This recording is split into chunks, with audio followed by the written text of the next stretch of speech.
Welcome to the Frictionless Innkeeper podcast series. Our show is brought to you by the Frictionless Guest App, which allows innkeepers to provide guests with their recommendations of the best local places to eat, play, and shop during their stay. The Frictionless Guest App is accessible through all mobile and desktop devices, and you can learn more about it by visiting frictionlessguest.com. Once again, that's frictionlessguest.com. I'm Matt Langen, and I'll be joined by Steve Short, the founder and CEO of the Frictionless Guest App. And for this episode, we are speaking with Emily and Matthieu Monnier, who are the managers of Trappers Rendezvous, which is a boutique hotel comprised of 6 spacious cabins and sits on 5 acres in the heart of the gateway to the Grand Canyon in the Route 66 town of Williams, Arizona. And Emily and Matthieu will be discussing their innkeeper story, and also how the Trappers Rendezvous has been able to gain a large number of local guests, especially during the COVID-19 pandemic, and much more. And Emily, Matthieu, and Steve, thank you for joining us today. Thanks for having us on. Yeah, of course. Awesome. Steve, how you doing? Hanging in there as usual, Matt. Thank you. Awesome. All right. Thanks, Emily and Matthieu, for being with us. Appreciate it. Yeah, thanks for inviting us. We're happy to be on. Awesome. Well, it's our pleasure. And let's kick it off then at the top. If you don't mind, tell us about your backgrounds in hospitality and how you all came about to be the managers of Trappers Rendezvous. Yeah, so Matthieu and I both worked in Australasia for a while, and that was really our beginning in hospitality. And then once we got back to the US, we decided to stay in the industry because it allowed us to travel and see different parts of the country and also get to know new people as well. Especially for me, it really gave me the opportunity to visit and live in different places in the US because it's such a big country. People are so different. Landscapes are so different. So I wanted to be able to see the country before settling somewhere. And so it was the perfect opportunity for us. Yeah, so we worked in a slew of different hospitality establishments. A lot of them were family-run businesses. And so before getting the job here, we were in California for a while, and we decided to move on to a new position, but we were looking for the right opportunity where it was like a small bed and breakfast where we could really enhance guest experience and get to know our guests. And we ended up stumbling upon the job for Trappers Rendezvous, and it just kind of looked idyllic to us. Like I was saying, it was small. It was also located next to one of the natural 7 wonders. So it also drew a lot of international guests, which is good for us because we like to travel. And then Matthieu's able to, meet some more French people along the way. And a lot of the time it makes for a more comfortable experience if we did have French guests, for Matthieu to be able to speak the common language with them. Even non-French people, they kind of like to be in the same boat as me in a way, where sometimes things are different or you don't really understand why people say this or do this. And so with me, when people don't speak the language perfectly, at least they feel a little better about it. Right. More comfortable. Yeah. And so we ended up applying for the job, and luckily we got it. And we've been managing the hotel for about a year now. That's great. That's great. If you don't mind, tell us a little bit more about the property. I did tease that out a little bit in the intro here, but it's a pretty cool setup you have there. Separate cabins, desert-like environment, right near Route 66. So tell us more about all that good stuff. Yeah, so like you were saying, since it is on 5 acres, there's lots of land around us. And the cabins were actually old mining cabins that were brought in from Flagstaff. And so it kind of has this unique Old West appeal. But inside, it's all modern and updated, with each of the rooms having their own theme based on like local. Yeah. For example, like Native American or cowgirl theme. And it's at the limit of looking old but new at the same time. Kind of this cool mix between old and new that actually works. Sometimes it doesn't with decoration, but this time it really does. And the good thing is, like you were saying, we have 5 acres. There's a creek running on the property. You can walk in the back of the property. There's a forest. We are actually a little further away from the town. So you get the positive side of it, which is you can go to town and go to restaurants and everything and do the shop. And then you drive a couple of minutes and it feels like you're in the middle of nowhere. You know, you can see like moose run around and you can Not see deer. moose, elk. Elks. You can see deers, you can see rabbits. It feels like you're in the middle of nowhere. But then in the evening, you can just go have a nice dinner in a nice restaurant and go see, you know, do a bunch of activities that are around. So we kind of get it all. And that's why guests really like it, because we're also not too far from some major cities. We're about 3 hours and a half from Las Vegas, 2 hours and a half from Phoenix. So it makes it perfect for a weekend. You can still leave after work, make it in the evening, and still enjoy Saturday and Sunday in the town and on the property.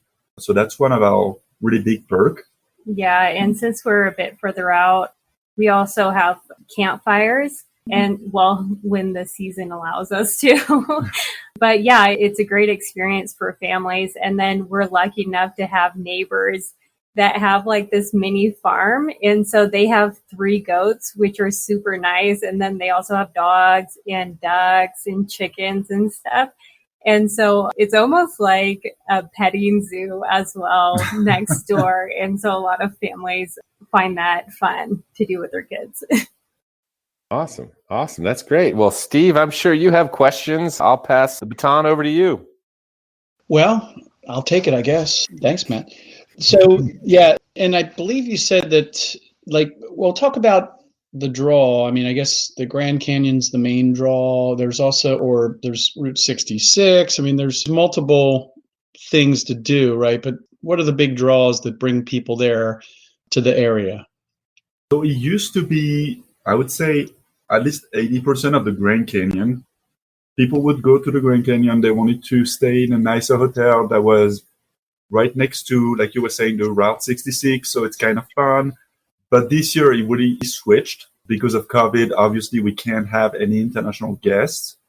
And so the draw right now was more about getting out of town, getting out of the bigger city you're living in, you know, take the kids and try to do a family activity. And I think that really, really switched compared to the last 6 years the hotel has been open, where it was, like I was saying, maybe 90% of the guests were coming in for the Grand Canyon. They would come for one night. They would come in at night and then leave early in the morning to go to the Grand Canyon. And then they were gone. We'll never hear about them or see them again. But I know the town has been doing a lot as well with the whole Route 66 aspect. They've had car shows, like older style cars.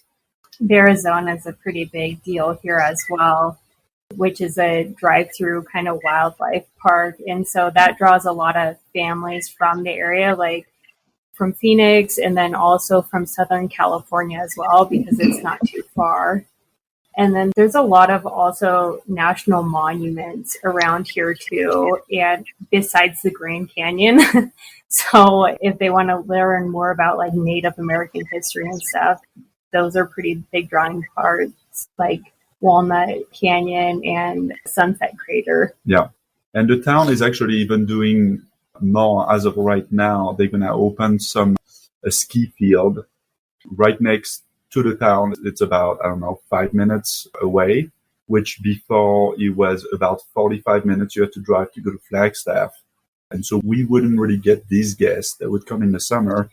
And they're also opening an amusement park. Yeah, it's in the beginning phases, so it's not anything that's set in stone, but that's a plan for Williams right now to attract more people.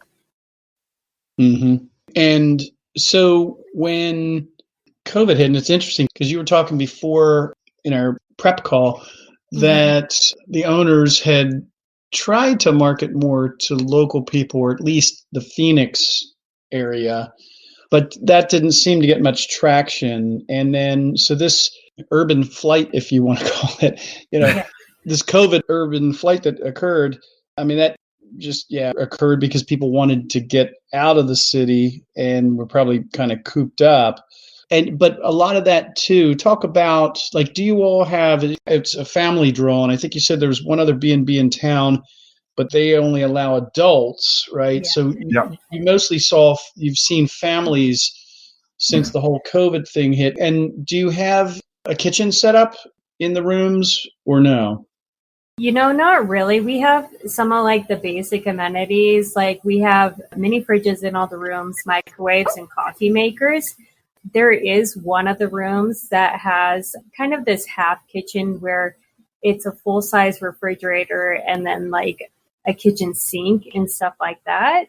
Mhm. But what we have are barbecues outside as well. So in the summertime, if families didn't want to go out and eat and spend that money, they could just barbecue at our place. And we have like a pavilion set up with a couple barbecues and then picnic tables and stuff. And then, like I was saying before, there was also fire pit in case they wanted to roast hot dogs or something like that. And so it still allowed families to cook here if they wanted to. But no, we don't have like kitchens or kitchenettes in the rooms. Mm-hmm. Okay. Talk a little bit about also seasonal. I think you said it kind of gets slow December, January, and then it starts to pick up for like spring break. But of course, this past year with COVID hitting right around that time, and there was, I think, a stay-at-home order in Arizona, so all the bookings got canceled, right? And you found yourselves kind of with no international travel, and May hits and things start to reopen. I guess you were a little concerned about where that would lead. Is that right? Yeah, we really had no idea how the summer was going to go, if we would only have like a few guests or if most people were just going to stay home. So it was kind of scary, to be honest. Yeah, it was pretty rough because we started in December last year. It was pretty quiet when we started, except the end of December. There's this activity in town where they have the Polar Express train, so a bunch of family comes. So at the end of December, we had few people, and then January started, and it was really, really quiet. And so, like you said, we're pretty excited about finally starting really working in March, except it didn't really work. And so we were pretty worried, and we did have people calling and ask questions, but most of the time it was just stopping at the questions. Afterwards, when they had to book, they wanted to wait a little. So it was a little scary, but yeah, we ended up making it. I believe it started in April, the end of April, beginning of May, maybe. Yeah, more in May. Yeah, more in May. We started to see more people booking, and I think everyone was just, kind of tired of staying at home. And since it was a lot of people from Phoenix, more of them just wanted to get out and do it safely. Yeah. And you've got cabins. Do you think that helped? And what was kind of the perspective of guests, with the whole COVID thing? You have a lot of paranoid guests or ones that weren't too concerned about it, or what? I would say there was a few people that weren't concerned at all and, didn't want to wear a mask or didn't want to hear about it. And in the other hand, there was few people that were extremely concerned, where we ended up doing some contactless check-in. They did not want breakfast. It's when we decided to add the breakfast as an add-on, because a lot of people didn't really want to have breakfast, come in a breakfast room and be around other people and eat on the table where somebody ate an hour prior. So what we tried to do was helping people the most we could. Try to read what side they were on, if they were very worried, if they weren't, if nothing really happened for them, at least. But we really tried to work with people on what they were looking for. Did they want to talk to us? Some guests, I believe there's few guests we actually never saw that came in late. We planned with them to put the keys in the room and, explain them everything about the property, send them an email that explain them how to get in the room. There's a map of the property. And like I was saying, few guests, we didn't even see them because they didn't want to be a part of it. But I think that was what a category of guest is looking for. And that's what our property was good for, because it's individual cabins. There's no big corridors. There's no handles to touch. There's no people to cross. You park your car right next to your room. You go in your room. You don't have to see anybody. You don't even have to come at the reception. You don't even have to have breakfast with us. You don't even have to order breakfast to be brought in the room if you don't want to. So we really try to work with people with it and try to read them. And also the property really helped for that, because we do have a lot of room. We're not a typical motel, like I was saying, where it's a bunch of room right next to each other. Everybody has room. If you want to be outside and not be around people, well, you can walk a minute, go in the back, go in the middle of the trees, go in the forest, just bring chairs, sit down there. And so our property was giving the opportunity for people to do that. Yeah, and I think a lot of people, when they were looking for accommodation, to get out, they didn't want to stay in any chain hotels. And so with our cabins being, each person has their own individual entrance. Like Matthieu was saying, it allows for less cross-contamination and contact and stuff like that. And so I think that was a pretty big draw. Since we are a small property, more people wanted to come here versus a chain hotel. Yeah. Mm-hmm. Yeah, that makes sense. So where do you see the trends now in terms of your guests? Are they still mostly coming from Phoenix, or things opening up? Of course, right now, as of, shortly before Christmas here, when we're recording this, things are getting worse. Things have been trending worse for the last month or so. But recently, what's been the trend in terms of where people are coming from? Obviously not international, but what about, are you now seeing people from beyond just kind of like the Phoenix area? To be honest, a lot of them are coming from California. And I wonder if it has something to do with like some new restrictions put in place in California in curfews, where they still want to get away. And so they head on over to Arizona. But we're not that far away from Southern California. We between 6 and 8 hours. So you can still do it for a weekend. I mean, we have people driving. They stop working early on Friday. They leave at noon. They get here at the end of the afternoon, in the evening. It still works for us. But I would say pretty much all of our guests are in the southwestern region of the U.S. So California, Nevada, obviously Arizona, maybe a little Utah. But I would say 90% of our guests are from California and the Phoenix area. It's really well defined. And it's kind of interesting because when we heard that, numbers were going up again, and we're thinking, oh my God, we're going to go through again a bunch of cancellation and not having anybody for the end of the year, which is quite a bit of, it's a big thing here for December because of the train activity they have in town. Usually mid-December to the end of December, beginning of January is really busy for us. And what happened is we got only very few cancellations, but we mainly got new bookings in the last 5, 6, maybe a week. The last week, we had a ton of new bookings for basically around Christmas and the end of December. So we still are getting bookings coming in as of right now. We have a bunch of days we are booked up. We get a bunch of phone calls. People want to get in last minute. I wonder if that you'd attribute that to the fact that families aren't getting together, extended families or whatever aren't getting together for the holidays out of concern. But so again, just kind of like the pent up demand from being shut down earlier in the year. I wonder if it's kind of the same thing, like, well, if we can't get together and have fun with the immediate family or extended family or whatever, maybe we should just go do something else. And I think it's what it is. It wasn't the first choice to come here and have this type of vacation. But I think in a lot of people's mind, it's still a lot better than staying at home through the whole time, having the kids not at school. I believe the kids not being at school makes a big difference for us because people finally want to get out. I think a lot of them at the beginning of the pandemic, maybe they had some plan that they had to cancel.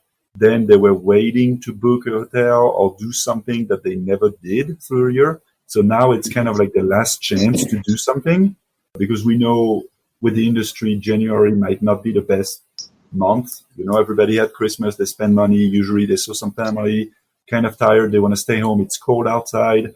And so I believe that right now is kind of the last chance to do something cool and fun before the winter really kicks in and you stay in and, you slow down your life, the pace of your life. Mm-hmm. Yeah, makes sense. So now I guess Dawn Trapp she and her husband, I believe, are the owners, right? Yeah, yes. Who I met Dawn briefly at AIHP back right before the shutdown, or ALP now, in Albuquerque.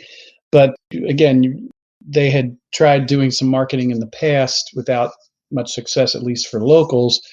Talk about where you've led things and what you've done in terms of website or marketing or any kind of marketing that you've been doing since you've taken over and been responsible over the last year or so. Yeah, so I think it was at the end of August, we ended up redoing the website. And so it's more of a modern look and more appealing to people because I feel like your website is quite important to tell people how it is at your place, kind of updated and stuff. And then we've also been working on, trying to get some more social media out there, either on like Facebook or Instagram, trying to do specials and like doing email marketing as well. And then we also, I don't know, this is going to be kind of funny, but we were also contacted by The Price is Right to have our place on for people to win like a 5-night stay at Trapper's Rendezvous. And so we agreed to it to kind of get our name out there as well. That's awesome. That is cool. Yeah, right? wow. I feel like that's quite unique. Yeah. Yeah. And then, also taking on the interview with Fox and stuff and getting the word out there, like how we've been trying to handle the COVID situation. We've had few people mentioning the interview with Vox, which is always good for us. But something else we've done too is we've modified a lot of things on internet about our property, try to update new pictures everywhere we can, obviously on the third party's website, on our website, on Google, and also change some descriptions here and there to make the property sound a little better. We've tried a bunch of little things here and there, but I believe what you can see of us online is a lot better than what it used to be last year, a lot more desirable. Mm-hmm. Yeah. Have you done any, I guess, proactive marketing, any kind of push marketing? I guess you talked about emails. So you're trying to, I assume, prior guests, you're marketing to them to try to get them to come back, right? Yeah, exactly. Especially, the people that we had over the summertime who are close enough to travel here more than once in their lifetime. Yeah, when we started, we did send emails to the list of the guests we've had in the past, except what Emily was saying is that most of these guests were living very far and are not going to come back. If you're living in China, you're not going to come back for our hotel for a couple of nights. And so it didn't work that great, to be honest. And it's always good to kind of send a reminder, put the name of the hotel in somebody's head. It's always good. But this is something that we can now finally really work on because, like we've been saying since the beginning, these guests are living around. I mean, it's really not that bad to drive 2 to 3 hours to come to a hotel for even only one night. It's doable. Not like what I was saying before. If you're living in France, China, or Australia, well, you're most likely not going to come back and that email isn't going to have any effect. But now that we can finally use that, it makes it a tool that's very important for us. Yeah, that makes sense. Anything else on the marketing side that you want to talk about or make suggestions about, maybe to other innkeepers who are listening? Any thoughts or ideas? I mean, obviously keep the content fresh in terms of, photo images, the visual stuff's so important. That's what people are drawn to. And, obviously trying to market to prior guests. Any other thoughts on your approach, or is it, a lot of it just has to do with the fact that you've got, fortunately, you've got a property with a good location, as well as the naturally socially distanced cabins, but you have to leverage that too, I would imagine, in your marketing to make that more obvious and like you say, make it look clean and all of that, like, COVID free and that sort of thing is part of it, I would think. What's really funny is that we didn't do some very active campaigns of marketing. I mean, obviously we'd put some ads here and there, but we didn't have like a big strategy. But what's really interesting to me is that people would talk to their neighbors. They would talk to their kids. A lot of word of mouth. Yeah, a lot of word of mouth. And would have people coming in and saying, oh yeah, somebody who's in my poker club or, badminton club or whatever told me it was a great place. And we've had a lot of people coming for one night, and then 3 months later, they came again with the kids. And then 3 months later, the kids came with their neighbors or their friends. And it's kind of interesting to me because I didn't think this was still a thing. Word of mouth was still a thing, but it very much was. And it worked very good for us because people were very happy with the stay. And of course, when you're happy, you're going to be very passionate when you talk about it. And we've had so many guests coming in and saying like, oh yeah, John something told me that it was a great place and they had the best time and it was super fun. And we've had a lot of guests like this. It's so funny. There's like a new AT&T commercial, and there's something about that. Yeah, it's called word of mouth advertising, something we used to do. And in a weird way, I wonder if people, it's either that because of COVID and people not being out in large groups of, socially with people they don't know, they've been forced to do smaller groups, even though they've been warned about that. Or they're just interacting more, whether it's through social media and talking on the phone or whatever. And maybe they're actually interacting more with close friends and people they know versus just being out, in a crowd. I don't know. Yeah, I believe that's what it is. Yes. Yeah, it seems like people aren't taking their relationships for granted anymore, They want to talk to people. Yeah. Yeah. And of course, again, not anything, you can't push market that way, but like anything else, you have to treat the guest right and, get your core business together and do it right, have a cool property in order for that buzz to occur and for people to make those recommendations to their close friends and say, yeah, we went here and this was really cool. So yeah. The COVID kind of helped us with that because this year was a very hot year in Phoenix and everybody was stuck at home. So it's very hot outside. You can't even go in your yard because it's 110 degrees outside the biggest part of the day. And so people were just very happy to get out. So I feel like a lot of people's standard went down and they were just happy not to be home, to be, out in the open, because here it's about between 20 and 30 degrees cooler than in Phoenix. So people would get here, they could go outside, they felt like they had a lot more freedom. And I believe that was the best for us because we, in a way, didn't have to work harder, but people were happier, if you know what I mean. Yeah, that makes sense. Makes sense. Cool. All right, Matt, you want to reel me in? Yeah, no, I think we covered off on a lot of stuff. Are we at our bonus questions about their perspective on the guest experience? Should we shift to that? Sure, let's go for it. All right, perfect. All right, so Emily and Matthieu, so we have 3 questions here that we typically ask of innkeepers or managers of boutique hotels and other properties that focus around the guest experience. So the first one is, how do you define guest experience and how important is it to your property, and what strategies and tactics do you use to address it and even improve it? Okay, so that's a pretty good question. Yeah. Not going to lie. So I would probably define it as creating an experience which will create a positive memory for the guests.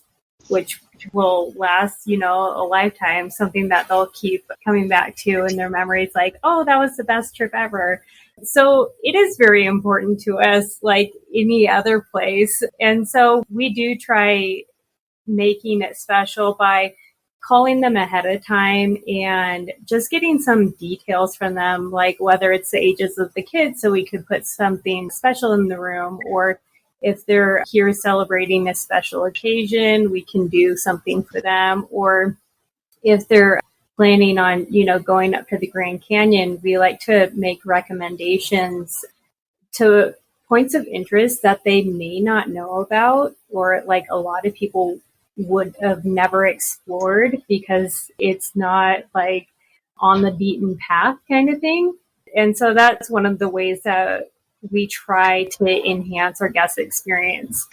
And we also we're able to book excursions for them in order for them to get the most fulfilling experience, especially for the Grand Canyon, since there are so many different excursions around. And we just want them to have that memorable experience, and we want to be a part of making that possible for them as well.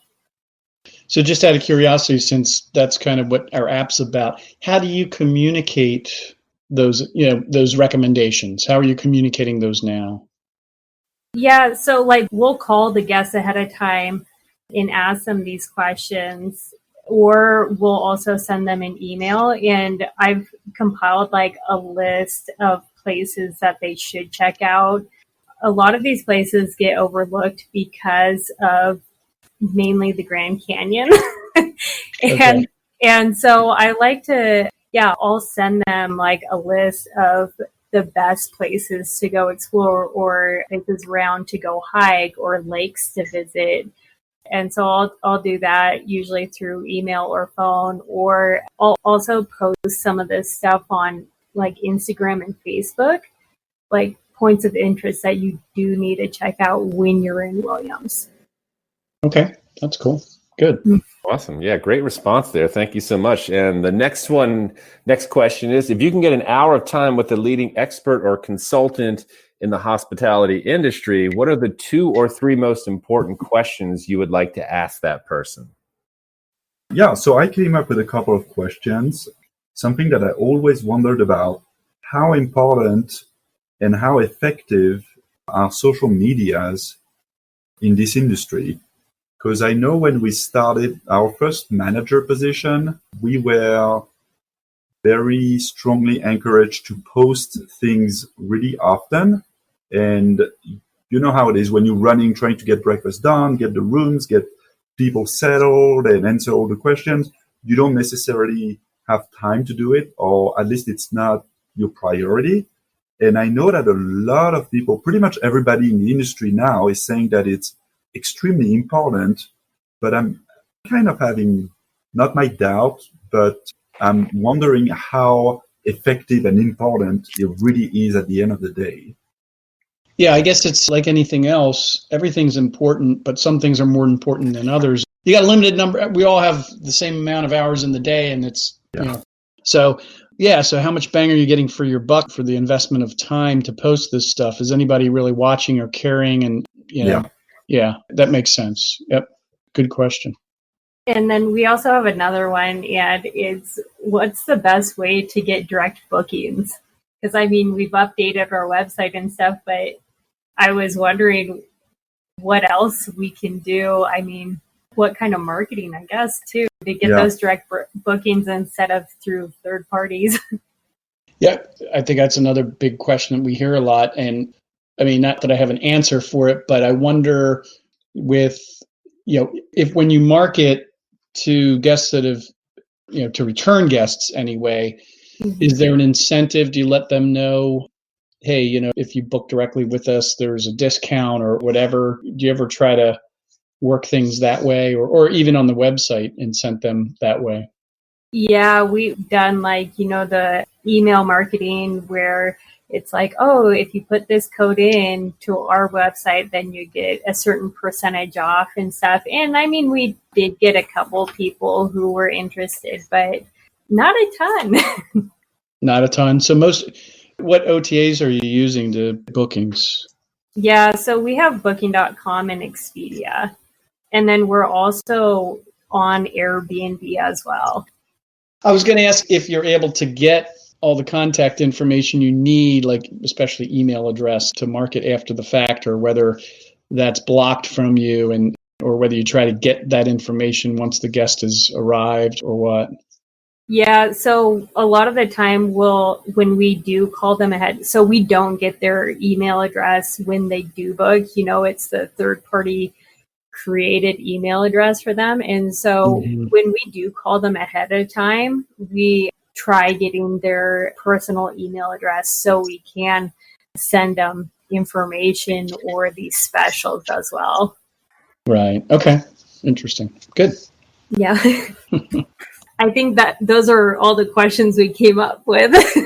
Okay, those are all really good, really good. And then our last one's more of a demographic question. This one is, what is the percentage mix of guests that stay at your property based upon the following three age groups, and how are those percentages trending? So the three age groups are under 40.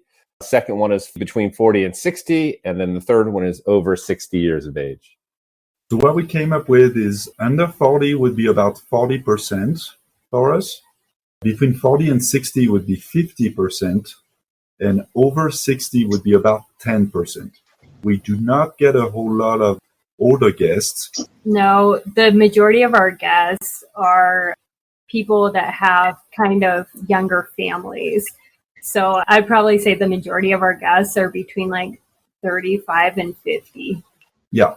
Wow, that's the most, it leans more heavily to the younger side than I think we've heard from before.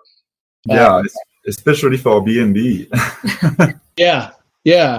So it's not, I guess, I'm not sure, especially with families, it's hard to say how many, whether it's like millennials or the main guests, out of the group. But would you say that you see a fair amount of millennials, like couples and that sort of thing? Yeah. I think it's the bulk of our guests, mainly millennials, and maybe just a little older than millennials, but around this, yes, definitely.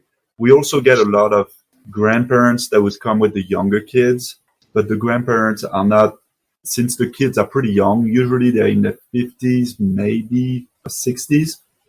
Okay. Yeah, that makes sense. Cool. Well, that's All good. right. Good. Good. Insight. And then our last question here to take us out. Is there anything else to add today, or anything we may have missed? I think you guys covered a lot of the questions. I think we're okay, right? Yeah. No, I think it was a good talk, and I think we got a lot of the newer trend. The only thing that I'm wondering personally is it only us, or do you know if it's a more general trend? What happened to us this year? I would say from talking, we haven't necessarily, I don't know how many podcasts conversations, like recorded conversations we've had with innkeepers about this kind of trend of moving out from the city to the country sort of approach. But we've done interviews because we've had a series about reopening after COVID. And and one of the innkeepers or hoteliers who we talked with, who actually we know of because she uses our app. Yeah, they had a similar kind of thing, although theirs is more of a spa, type property. And so their property is the destination, as opposed to things around to do, even though there are those things around them. But most of their guests come and just kind of hang out, I think. That's the impression I got. But yeah, they have been going like gangbusters since reopening, since the COVID reopening, and getting people from, again, just a good location where they're within like 4 hours of Dallas, I think, and some others. They're in Arkansas, I believe. So yeah, I mean, we've heard this from some of our clients, and some of the locations, the properties that are located kind of away from the cities, and it's been more of a challenge with those lodging professionals that are located more in urban type areas. Definitely. That makes sense. Yeah. So, well, we're hoping that things get back to normal, but if you're located further out, the trend continues that people want to get out, but at the same time, people aren't afraid to go to the towns either. So the cities. Yeah. So yeah. Good. All right, Matt. All right. I will take us out. And our guests for this episode of the Frictionless Innkeeper podcast were Emily and Matthieu Monnier, who are the managers of Trapper's Rendezvous, which is a boutique hotel comprised of 6 spacious cabins that sits on 5 acres in the heart of the gateway to the Grand Canyon in the Route 66 town of Williams, Arizona. And we really hope you enjoyed this episode of the Frictionless Innkeeper podcast, brought to you by the Frictionless Guest App. If you wish to learn more, please visit frictionlessguest.com. Once again, that's frictionlessguest.com. And Emily, Matthieu, and Steve, thank you so much for your time today. Thanks again for having us on. Yeah, of course. Thanks, Emily. Thanks, Matthieu. Thanks, Matt. Appreciate it. Thank you. Take care.